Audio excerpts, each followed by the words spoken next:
안녕하세요, 김이사입니다. 제가 얼마 전에 누구 소개로 호치민에서 그 재혼 여성을 만났어요. 나이가 36이고 88년생, 그리고 11살짜리 아들이 하나 있어요. 그런데 이 여성이 네일아트 일을 하는데 그거 외에 문신, 메이크업 이런 일을 하시더라고요. 근데 제가 여자친구 하라고 소개를 받았는데 갑자기 결혼 얘기를 하더라고요. 그래가지고 뭐 이런 얘기 저런 얘기 하는데 그 여성분 말은 혼인신고를 먼저 하고 기회가 될 때 결혼식을 하자, 그게 처음 얘기여서 저도 동의를 하고 만나보려고 했는데 갑자기 어머니가 호치민으로 올라오신다고 그 여성분의 샵에 오신다고 하더라고요. 그러면서 결혼식 할 때 혼인신고를 하자 이런 얘기를 갑자기 또 하더라고요. 그런 거 이해할 수는 있는데 처음에 우리가 만나기로 한 부분이 있는데 그런 부분들이 싹 다 무시되고 이제 어머니 한마디 모든 게 바뀌고 또 갑자기 결혼할 때 결혼식 지참금이 밥값이거든요. 밥값을 한 4천만 동에서 5천만 동 들어가고 금을 분양을 하고 싶대요. 쉬운 얘기로 남들 하는 결혼식 화려하게 하고 싶다 이거예요. 그러면서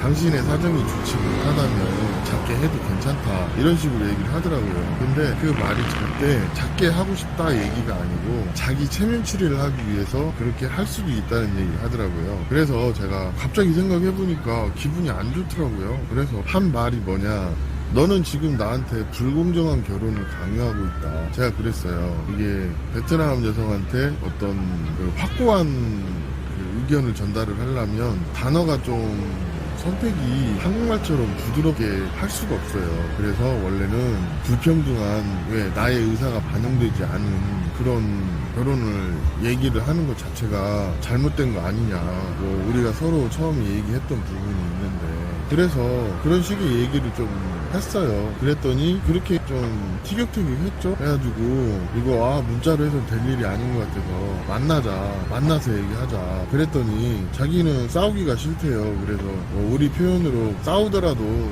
만나서 싸우는 것이다, 얼굴 보고 얘기하는 것이다, 그런 의미로 전달을 했는데 그쪽에서 이제 좀 싸우자는 얘기로 받아들였는지 어쩐지 모르겠는데 아무튼 만났어요. 근데 아들을 데려왔더라고요.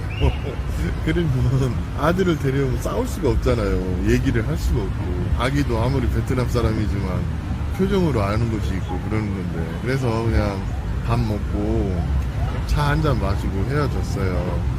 그런데 뭐 눈치는 베트남 여자들 뭐 말 안 통한다고 다 모르는 거 아니에요. 눈치로 다 때려잡아요. 기가 막히게 때려잡더라고. 그러면서 하는 얘기가 기분 안 좋은 일이냐. 그래서 내가 오늘 그 결혼에 대해서 얘기하자고 했으면 물론 나도 아이를 좋아하긴 하지만 당신이 혼자 나와야 되는 거 아니냐, 그렇게 좋게 얘기를 했는데 자기는 그런 의도가 아니었다 뭐 그러면서 이런저런 얘기를 하더라고요. 그래서 내가 한마디 했어요. 그 솔직한 얘기로 내가 당신하고 결혼을 생각한다 하더라도 아이가 있는데 그 아이까지 나는 고려를 해서 당신과 결혼을 생각해야 한다, 이런 부분은 내가 진심으로 당신과 결혼을 생각하니까 하는 얘기다. 그랬더니 그 여성 입장에서는 아들에 대해서 얘기를 한 것이 기분이 상했고 상처를 받았다 이런 얘기를 하시더라고요. 근데 결혼하려면 뭐 쉬운 얘기로 나머지 자식 키우는 거 쉽지 않잖아요. 베트남도 마찬가지라고 그런 얘기를 하더라고요. 그래서 제가 무슨 얘기가 하고 싶어서 그러냐면 이게 현재 베트남에서 일어나고 있는 일인데 제가 그랬어요. 내가 상당수의 베트남 여성을 알고 있지만 상당수의 베트남 여성들이 한국 여자처럼 자신의 현재 상황보다 좀 더 큰 기대치를 가지고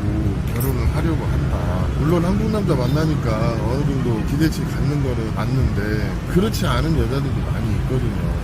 주변에 보면 사람 사는 거 가지각색인데 한국 사람도 대부분 여자가 한 지참금에 금 분양해달라고 하면 대략 한 1억 7천만 동에서 2억 동 되거든요. 그 정도면 뭐하러 재혼 여성이라 하냐 이렇게 얘기하시는 분들도 많이 있어요. 사실 그 말이 틀린 얘기도 아니고 맞는 얘기예요. 조금만 눈높이 낮추면 좋은 여성하고도 할 수 있으니까.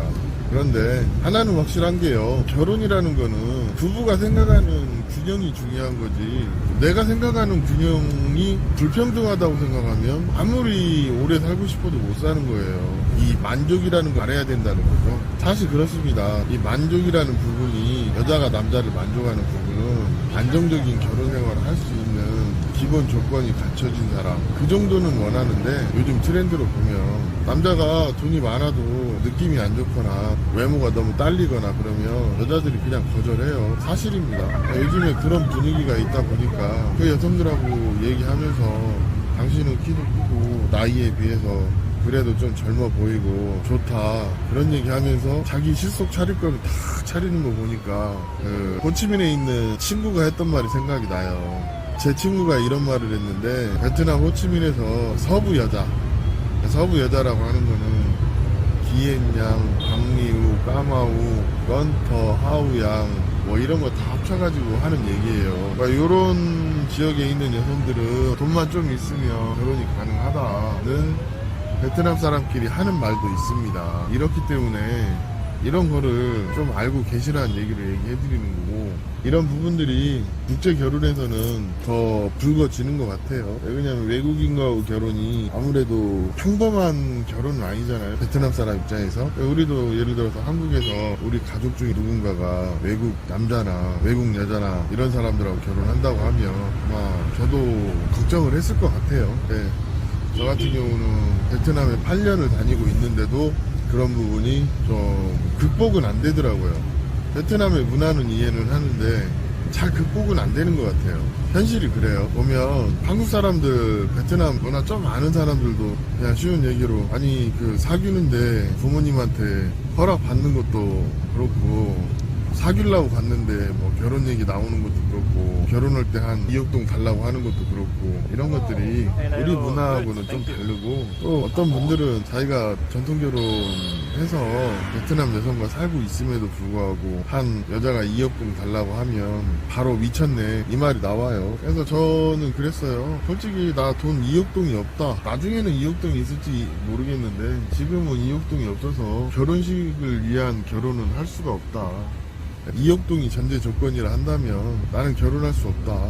요즘 그게 제 생각입니다. 물론 뭐 그런다 해서 해줄까 안 해주고 뭐 그런 생각은 아닌데 아무래도 한국에 가서 사는 게 먼저고 제가 봤을 때 한 1억 동 정도면 적당한 것 같아요. 그리고 사실은 이게 중요한 얘기인데 베트남에서도 축의금이라는 게 있어요. 그래갖고 그거 하면 결혼식 치를 만큼은 들어오는데도 불구하고 좀 뭐랄까 간땡이 부은 베트남 여자들이 많은 거죠. 자신의 처지나 자신의 현 상황에 대해서 인지를 못하고 자기 객관화라고 하죠. 이런 것들이 안 된 여성들이 많아요. 의외로.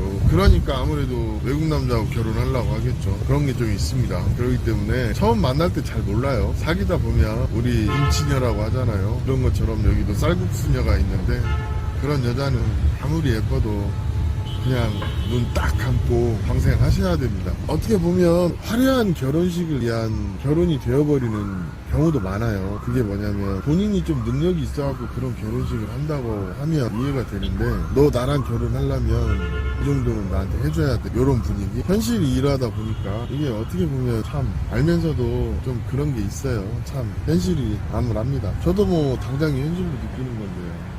근데 결혼 안 하시면 베트남에서 뭐 여자 만나는데 그렇게 어려운 건 없는 것 같아요. 근데 뭐 만나자마자 뭐 전통결혼 비용 얘기하는 거 솔직히 그건 아닌 것 같아요. 예를 들어서 여자들도 오고 남자한테 뭐 한 2억 동의 전통결혼 비용을 받아내려면 뭐 그 전에 어느 정도 확신을 줘야 하지 않을까요?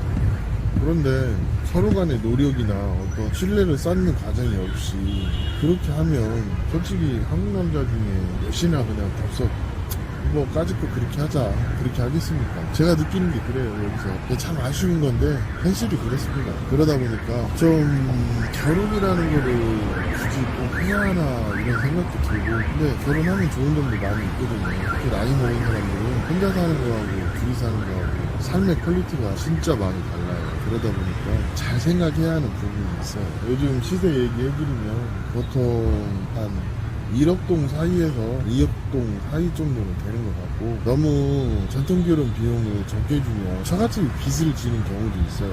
그래서 남자들이 현명하게 행동하고 여자분들하고 잘 상의하시는 게 중요하고 중요한 거는 뭐냐면 상대방이 적극적으로 나하고 어떤 결혼 비용이나 이런 것을 상의해서 결혼을 관철시키려고 하는 게 중요한 거지 지나가는 얘기로 쑥 던지면 솔직히 그렇게 기분은 좋지는 않더라고요. 기껏 해야 뭐 한두 번 만났는데 벌써 그런 얘기 나오면 딱히 좋지는 않죠. 제가 이 얘기를 아는 사람들한테 몇 명 했더니 왜 만난다고 하더니 안 만나냐 그러길래 사실은 이래 해서 안 만난다 그랬더니 하는 말이 미쳤네 이러는 분도 있고 네가 좋아하면 그 정도 해줘야 되는 거 아니냐 뭐 이런 분도 있고 어떤 분들은 아니 재혼인데 무슨 격식 다 갖춰갖고 하려고 하냐 나 결혼할 때도 1억 동이 안 들었는데 1억 7천만 동에서 한 2억 돈 들어간다 하면 최근에 베트남에 와보지 않으신 분들은 좀 이해하기 어려울 거예요. 이런 일들이 좀 비일비재해요. 이게 뭐 저만의 문제도 아니고 제 주변에 호치민에서